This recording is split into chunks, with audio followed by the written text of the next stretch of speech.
And you brought up another good point just in hearing that. I'm like, wow, coming from a corporate space myself, I'm not always corporate. I go in and out, which also makes it hard because, yeah, you kind of unlearn that emotionless thing.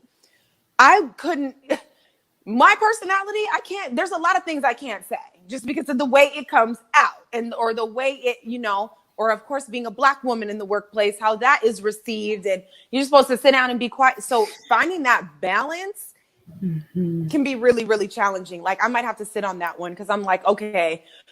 And now when we're in this entrepreneurial thing and this creative thing, and sometimes we're working with friends, sometimes we might find somebody to work out on Instagram. How do you navigate in being professional, but real, but vulnerable, but honest? But this is a whole new game.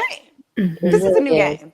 It really is. Because what's been considered professional has always been the standard of that as a white man, and it's kind of like that's the buttoned up, suited up, structured, you know what I mean? Like that always has been basically how the standard has been set. And obviously we don't all fall into that, and it's horrible that in order to be considered professional, then that means that our tone has to be, pulled back a particular way, or facial expressions have to soften, and it's not even though there's respectability politics, like there's ways to do that and still be respectful. But if I use my hands too much or just too expressive, someone's going to read that as like, she's doing too much. Right. She's doing too much. So you basically learn to be multilingual and putting on the whatever and for the different audiences, We and multilingual, aren't we?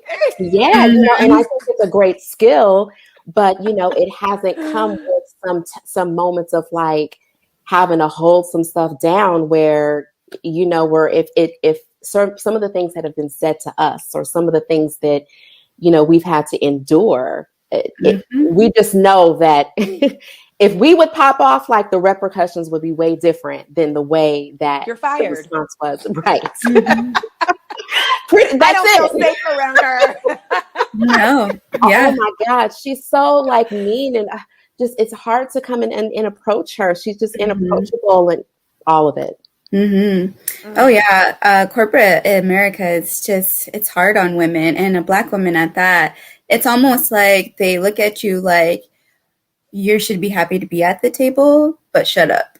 You're just here for representation, but shut up.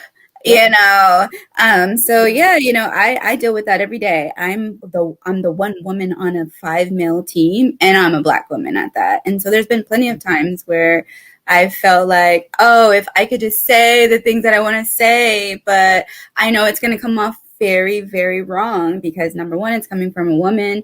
They're all agreeing already. So if I disagree, it's going to be like, what, girl? What are you over here saying? They could probably benefit. Yeah. And then even on top of that, I remember when George Floyd died, I was in a meeting with them, and I remember them all talking, oh yeah, this is tragic. Mind you, none of them are Black. None of them have any idea of what the hell that meant or how it felt to watch that. And I sat there like, oh my God, are they really saying these comments that they're saying? Like, oh, well, they don't bring those riots over here. It was all never about his life or what it meant. It was always about other things. And I was just blown away. I was like, this is America.